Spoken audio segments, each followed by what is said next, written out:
বন্ধুরা, আমার মতো এইভাবে লেয়ারযুক্ত ডিম পরোটা তৈরি করে দেখতে পারো। খেতে কিন্তু দুর্দান্ত লাগে। সকালবেলায় কিংবা বিকালে যে কোনো সময় তোমরা এইভাবে ডিম পরোটা তৈরি করে খেতে পারো।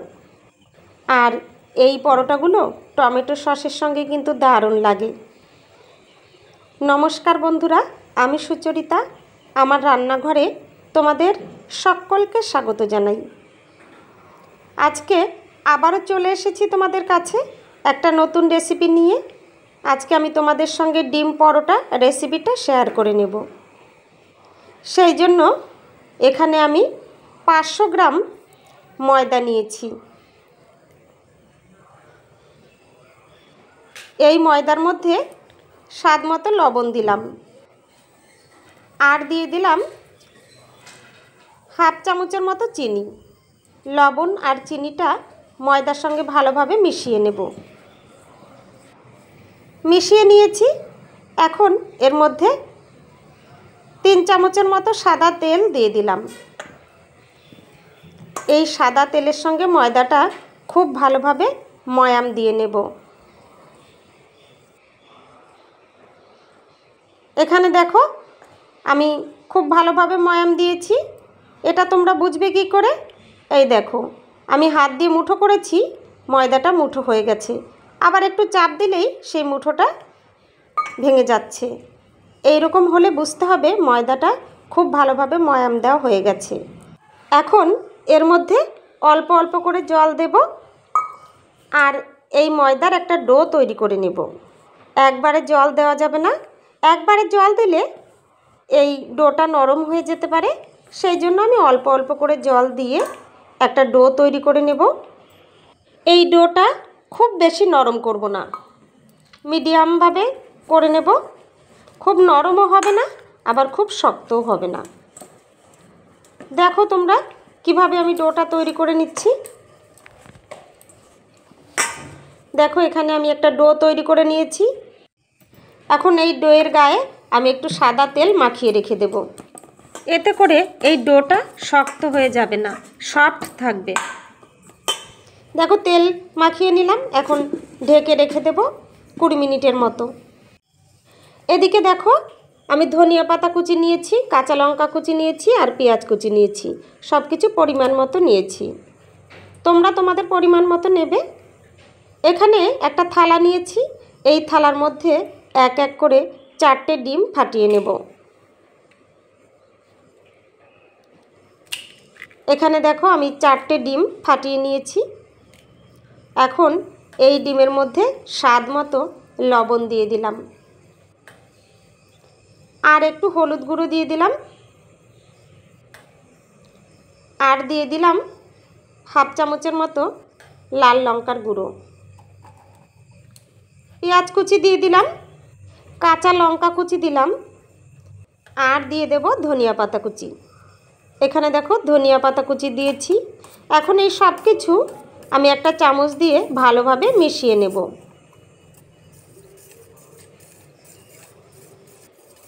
এখানে দেখো খুব ভালোভাবে আমি ডিম সব কিছুর সঙ্গে মিশিয়ে নিয়েছি।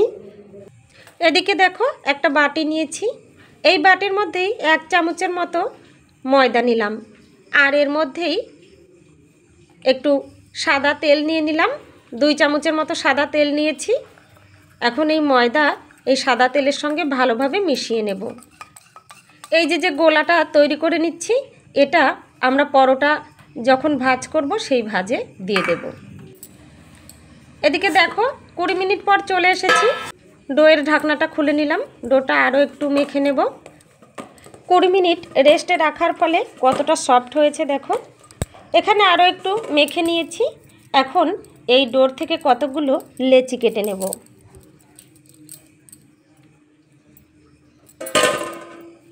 এখানে দেখো আমি 2টো লেচি কেটে তোমাদের দেখিয়ে দিচ্ছি। রুটি যেমন হয়, রুটির জন্য আমরা যেমন লেচি কাটি, সেই সাইজেরই আমি লেচিগুলো কেটে নেব। এখানে দেখো সবগুলো লেচি কেটে নিয়েছি, আর লেচিগুলো একটু হাতে করে গোল করে নিয়েছি। আবার ঢাকনা দিয়ে ঢেকে দিলাম, এতে এই লেচিগুলো সফট থাকবে। এখন দেখো বেলে নেব। বেলার জন্য এখানে বেলনি চাকি নিয়েছি, এর মধ্যে একটু শুকনো ময়দা দিয়ে দিলাম। এখন একটা করে লেচি নেব আর বেলনি চাকি দিয়ে বেলে নেব। তোমাদের একটু দেখিয়ে দেব কিভাবে বেলতে হবে।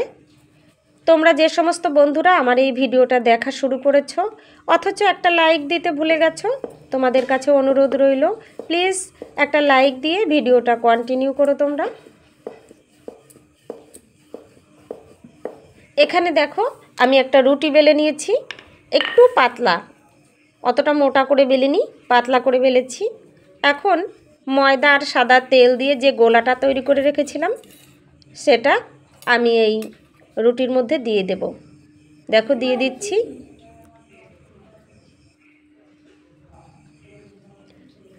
এখন আমি হাতে করে এই গোলাটা রুটির গায়ে ভালোভাবে লাগিয়ে নেব।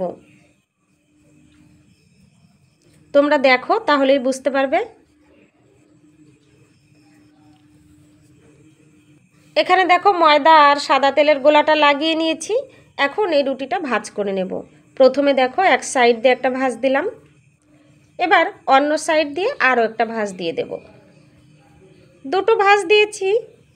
এখন এই ভাঁজের ওপর দিয়ে আরও একটু ময়দা আর সাদা তেলের গোলাটা দিয়ে দিলাম। এখন এই গোলাটা সব জায়গায় আঙুলে করে একটু লাগিয়ে নিলাম।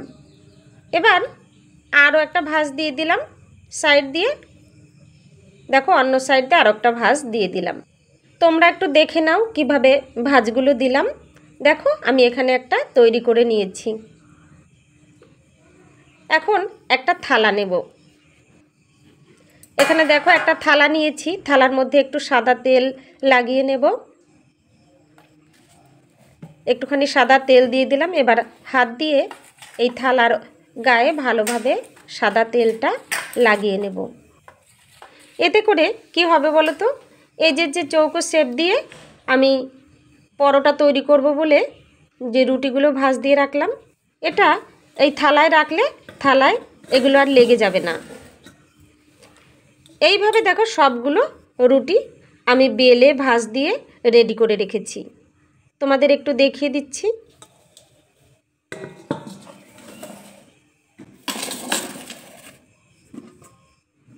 এখানে দেখো তোমাদের একটু দেখিয়ে দিলাম।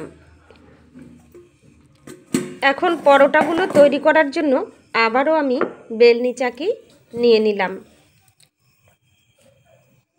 দেখো চৌকো শেপ দিয়ে যে রুটিগুলো আমি ভাঁজ দিয়ে রেখেছিলাম সেগুলোর থেকে একটা করে নেব আর আমি পরোটা তৈরি করে নেব। এখানে যেহেতু আমি পরোটাগুলো চৌকো শেপ দিয়ে তৈরি করব সেই জন্য আমি 4 কোণা করে বেলে নেব।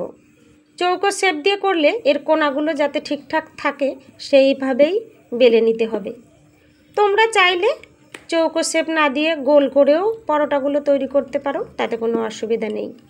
এখানে একটা পরোটা আমি তৈরি করে নিয়েছি। এখন চলে এসেছি গ্যাস ওভেনের কাছে। গ্যাস ওভেন অন করে একটা কড়াই বসিয়ে দিয়েছি। এই কড়াইয়ের মধ্যে একটু সাদা তেল দিয়ে দিলাম। ডিমের যে গোলাটা তৈরি করে রেখেছিলাম সেই গোলার মধ্যে পরোটা দিয়ে দিলাম। এখন দেখো এই পরোটার 2 সাইড এই ডিমের গোলার মধ্যে ভালোভাবে ডুবিয়ে নেব। ডুবিয়ে নেওয়ার পরে ওই পরোটাটা ভাজার জন্য কড়াইতে দিয়ে দিলাম। এখানে গ্যাসের ফ্লেম আমি মিডিয়ামে রেখেছি। গ্যাসের ফ্লেম হাইতে রেখে পরোটাগুলো ভাজলে পরোটার ওপর দিয়ে পুড়ে যেতে পারে, ভেতরে কাঁচা থেকে যেতে পারে। এখানে দেখো পরোটার এক সাইড ভাজা হয়ে গেছে, আমি এটা উল্টে দিয়েছি। পরোটাটা কতটা ফুলে উঠেছে তোমরা দেখো। এইভাবে উল্টে পাল্টে আমি পরোটা ভেজে নেব। এখানে দেখো উল্টে পাল্টে ভেজে নিয়েছি। এখন এটা নামিয়ে নেব। একটা পরোটা আমার ভাজা হয়ে গেছে, এখন এটা নামিয়ে নিচ্ছি। এখানে দেখো একটা থালার মধ্যে পরোটা নামিয়ে নিলাম। এইভাবে আরও একটা তোমাদের বেলে দেখিয়ে দিচ্ছি।